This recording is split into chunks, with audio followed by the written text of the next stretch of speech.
यशवंत जी, सबसे पहले हमारा आपसे सवाल है, चूंकि आप चंद्रशेखर जी के साथ बहुत लंबा वक्त गुजारे और चंद्रशेखर जी को युवा तुर्क कहा जाता है और चंद्रशेखर जी के बारे में ये कहा जाता है, ये बल्कि कहा क्या जाता है, ये सब कुछ दिखाई दिया कि चंद्रशेखर जी ने कभी कोई पद नहीं लिया।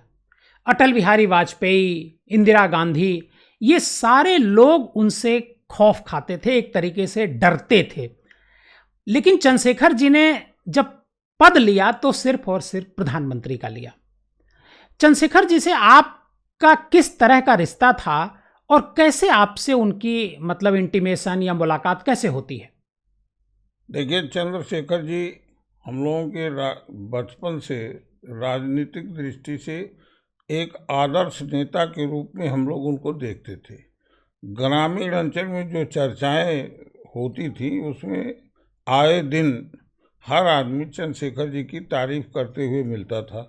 पहली बार उनको हम लोग ने आजमगढ़ जनपद में श्रीमती इंदिरा गांधी की रैली थी, उस रैली के मंच पर देखने का अवसर प्राप्त हुआ। तब मैं इंटरमीडिएट का छात्र था, लेकिन एक चर्चा हो रही थी उस भीड़ के अंदर, लाखों की भीड़ थी।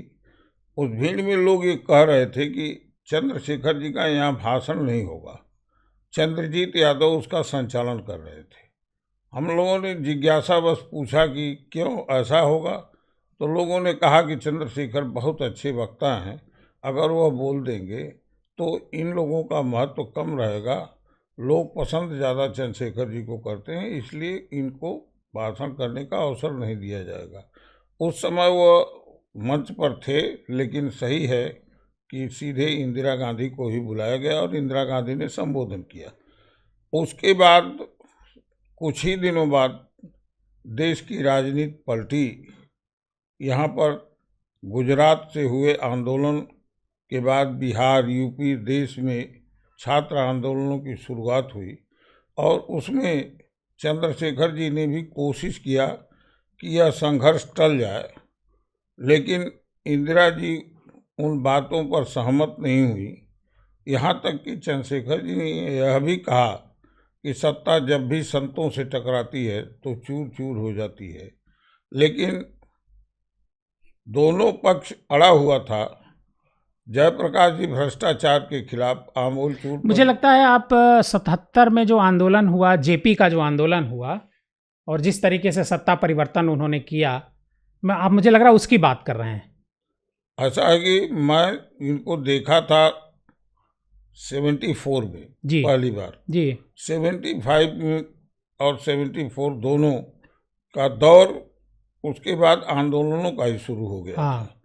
तो हमारे अपनी उम्र के हिसाब से मेरी मुलाकात के बाद ही प्रदेश में, देश में परिवर्तन की लहर चल रही थी, जो छात्र आंदोलन हुआ, और वह जयप्रकाश जी के नेतृत्व में वह आंदोलन पूरे देश में चल रहा था। और उस आंदोलन में चंद्रशेखर जी ने समझौते का प्रयास भी किया। जब वो सफल नहीं हुए तो वो जयप्रकाश जी के पक्ष में खड़े हो गए, मतलब कांग्रेस से अलग होकर के जयप्रकाश जी के पक्ष में खड़े हो गए। और चंद्रशेखर जी शायद जयप्रकाश जी के साथ जेल भी गए थे। जब इंदिरा गांधी ने इमरजेंसी लगाई तो इमरजेंसी के बाद शायद ये दोनों लोग साथ जेल गए थे। ये अद्भुत घटना है। जयप्रकाश जी को गिरफ्तार किया गया, उसी दिन इमरजेंसी की घोषणा हुई। चंद्रशेखर जी को सूचना मिली, चंद्रशेखर जी अपने आवास से सीधे उस थाने में पहुंचे जहां जयप्रकाश जी रोके गए थे। अच्छा। लोगों ने कहा कि अब आप नहीं जा पाएंगे, आपका भी नाम वारंट में है। तो उन्होंने कहा मैं अटैची लेकर आया हूँ, मतलब गिरफ्तारी देने आए। जानकारी थी कि मुझे जेल जाना है। दूसरी जगह जयप्रकाश जी रखे गए, चंद्रशेखर जी अलग रखे गए, लेकिन गिरफ्तारी दोनों की एक ही दिन और एक ही समय पर हुई थी।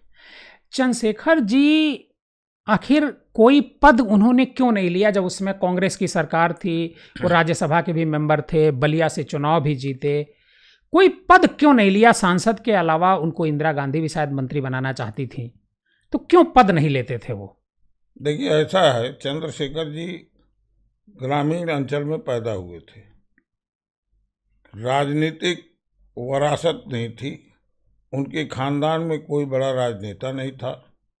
सामान्य परिवार से उठ करके वह देश के बड़ी गद्दी तक पहुँचे, लेकिन उनका सिद्धांत था, उनका मकसद था राजनीति में काम करने का, देश की सेवा करने का। और इसीलिए जब आज़ादी की लड़ाई चल रही थी उस दौर में भी उन्होंने काम किया। फिर समाजवादी, आज़ादी के लड़ाई में भी चंद्रशेखर जी का योगदान रहा है। उस समय भी वो सक्रिय थे। और उसके बाद जो है चंद्रशेखर जी जयप्रकाश के आंदोलन में भी सक्रिय हुए और वह समाजवादी विचारधारा के व्यक्ति थे। समाजवाद के लिए उन्होंने लगातार काम किया। उस काम में जब वो राज्यसभा में गए समाजवादी पार्टी से, तो उन्हें लगा कि कांग्रेस का प्रभाव देश के अंदर इतना ज़्यादा है कि इसको बाहर से लड़के इसे परास्त नहीं किया जा सकता है, मतलब पार्टी में घुस के इसके साथ कुछ किया जाए। उसके बाद वह कांग्रेस में शामिल हुए, लेकिन वो अपने विचारों से कभी समझौता नहीं किए, चाहे वो पंडित जवाहरलाल नेहरू थे या श्रीमती इंदिरा गांधी थी। सबके सामने अपना विचार वह व्यक्त करते थे। उसमें कभी कभी लोगों को असहज स्थिति होती थी। एक बार श्रीमती इंदिरा गांधी ने उनसे पूछा भी था कि चंद्रशेखर, आप इसमें आए हैं, क्या करने आए हैं? मैंने पॉलिटिक्स में आए हैं तो क्या करने? नहीं, कांग्रेस में आए हैं। ओके। तो उन्होंने कहा, मैं इस कांग्रेस को सुधारने आया हूँ, इसको समाजवादी बनाने आया हूँ। उन्होंने कहा नहीं बनी तो उन्होंने कहा मैं इसको तोड़ दूंगा। ये उन्होंने कहा डायरेक्ट बातचीत में उन्होंने कहा था। अच्छा। और चंद्रशेखर जी अद्भुत व्यक्ति थे। वो कुछ चीज़ों में बड़े निराले थे। उनको इस बात की चिंता नहीं रहती थी कि हम जो कह रहे हैं इससे हमारी देश की जनता खुश होगी या जनता नाराज होगी। उनका केवल एक लक्ष्य था, हमारा देश मजबूत होगा, हमारा देश सुरक्षित रहेगा। हम भविष्य की चिंता करने के लिए राजनीति में आए हैं, वर्तमान का सुख भोगने के लिए नहीं आए हैं। इसीलिए इंदिरा गांधी ने जब उनको कार्य समिति का सदस्य का चुनाव लड़ने से रोका तो वो माने नहीं, लड़े और लड़े तो विजय भी मिली, विजय जीते थे। और उन्हें अनेक ऐसे अवसर रहे जब वो सत्ता का सुख ले सकते थे। हाँ, कई बार ऐसे मौके आए, सबने कहा कि उनको शामिल हो जाइए, लेकिन वो शामिल नहीं हुए। लेकिन वो कभी छोटे समझौते देश के सवाल पर नहीं करना चाहते थे। देश के सवाल पर वह केवल देश के थे। उनका कहना था कि कुछ अप्रिय निर्णय देखने में लग सकता है, लेकिन अगर वह देश हित में है तो उसको बिना हिचक लिया जाना चाहिए। दूसरा उनका सिद्धांत था, वो गांधी को आदर्श मानते थे और वो ये कहते थे कि जिस पर लोग यकीन करें, विश्वास करें इस देश की जनता, वह विश्वास पैदा करके ही कोई परिवर्तन किया जा सकता है।